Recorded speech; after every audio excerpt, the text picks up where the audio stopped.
दोस्तों सभी को मेरा नमस्कार। मैं महानंद कुमार आप सबों के बीच पुनः टॉपिक को लेकर महात्मा गांधी जी के ओर रुख करता हूं। महात्मा गांधी जी की राष्ट्रीय आंदोलन में अपनी एक अलग महत्वाकांक्षा थी। सन 1917 से 22 तक का जो आंदोलन रहा वह किसान और गरीब मजदूरों के एकजुटता का मिसाल था। और गरीब किसान जिसको जान गए तो समझिए कि आज तक जो भी चुनावी मुद्दे हैं गरीब किसान के ही बदौलत कोई जीता। बड़े लोग तो बड़े बड़े पार्टियों की ओर रुख करते हैं, वह दशा जो है और दिशा वह दोनों तय करती है गरीब आदमी ही। तो वहाँ पर जो राष्ट्रीय आंदोलन में अहम भूमिका थी महात्मा गांधी जी की, तो इससे पूरे देश में एक अलग प्रकाष्ठा पर पहुँच गई थी महात्मा गांधी की राजनीति। गोरखपुर रेलवे स्टेशन से जब गाड़ी क्रॉस कर रही थी जंगल के बीच से, तो वहाँ लोग रोते बिलखते नजर आए। 10 से 15 हज़ार की संख्या में आम पब्लिक जो है पटरी ट्रैक के बगल में खड़ा होने के बाद महात्मा गांधी को दर्शन करने मात्र से संतुष्ट हो जाते थे और रोने लगते थे। गोरखपुर जैसे ही रेलवे स्टेशन पर गाड़ी रुकी, वहाँ पर महात्मा गांधी को बहुत सारे व्यापारी, बहुत सारे गरीब मजदूर सिक्का पैसा देना चाहा, तो उन्होंने अपना चादर फैला दिया और उस पर जो है पैसा लोग देने लगे ताकि राष्ट्रीय आंदोलन में एक अहम भूमिका अदा कर सके महात्मा गांधी। क्योंकि महात्मा गांधी ही उस समय के वो शख्स थे जो भारत को आज़ादी दिला सकते थे। एक अलग आस्था विश्वास थी महात्मा गांधी में। कुछ अफवाह और अविश्वसनीय भी चमत्कारिक गुण भी थे महात्मा गांधी जी में। एक जो है मतलब चीनी मिल पर एक जो है बस्ती नामक एक गांव है यूपी में, वहाँ पर एक जो है चीनी मिल में कामगार बोले कि मेरे कढ़ाई में खौलता हुआ गन्ने का रस 2 भागों में टूट जाए तो मैं चीनी बना लूँगा। देखते हैं महात्मा गांधी जी के आस्था में कितना विश्वास में रख पाऊँ। तो उन्होंने स्मरण करके बोला रात में कि मेरा जो है चीनी का जो है दिया हुआ कढ़ाई में जो है वह 2 भाग में बंट जाए। ऐसा ही हुआ। तो ये सब महात्मा गांधी के प्रति और विश्वास को बढ़ाते चला गया। बस्ती में एक किसान आजमगढ़ के, उन्होंने कहा आजमगढ़ में भी एक किसान ने कहा कि मेरे खेत में जो जौ लगा है वह कल तक तिल में बदल जाए। तो ऐसा ही हुआ। गेहूं का फसल जो है, जौ का फसल जो है वह तिल में बदल गया उसके खेत में।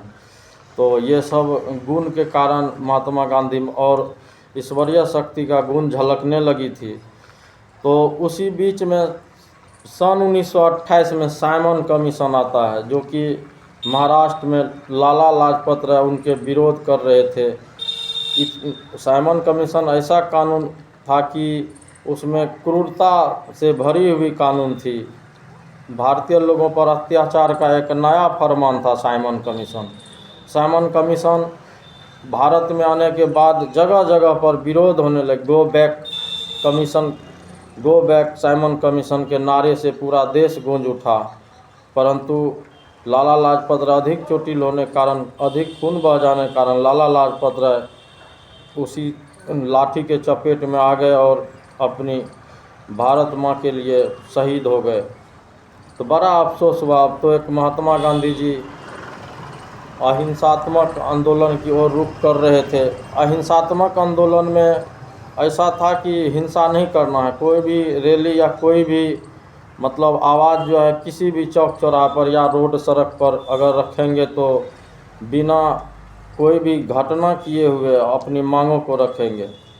तो उसका विरोध होने के बाद 1930 में यानी 12 मार्च 1930 को महात्मा गांधी जी नमक आंदोलन करना चाहा और नमक आंदोलन के लिए एकजुटता बनाई और पहली बार सबसे ज़्यादा औरत उसमें बढ़ चढ़ कर हिस्सा लिए थे।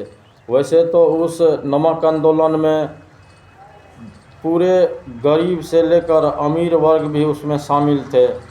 बूढ़े लोग, बूढ़ी माताएं पूरे जी जान से लग गए थे उस आंदोलन में, नमक आंदोलन में। तो 12 मार्च 1930 को साबरमती आश्रम से महात्मा गांधी जी नमक आंदोलन भंग करने के लिए स्टार्ट किया था।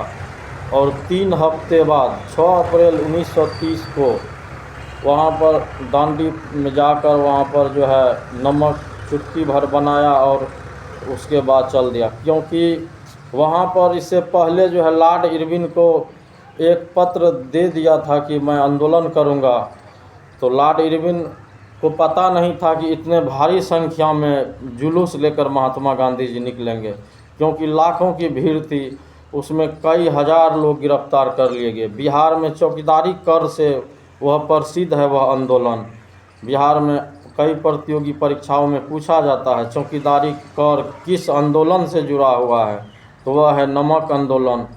तो नमक आंदोलन करने के पीछे जो महात्मा गांधी अपनी स्पष्टीकरण बताए थे उस समय इरविन को, कि यहाँ पर जो है जो प्राकृतिक चीज़ है, प्रकृति उपजाऊ चीज़ है, उस पर इस तरह से कर और टैक्स लगा दिया गया था कि आम लोग को खरीद पाना नमक बेहद ही महंगा लग रहा था।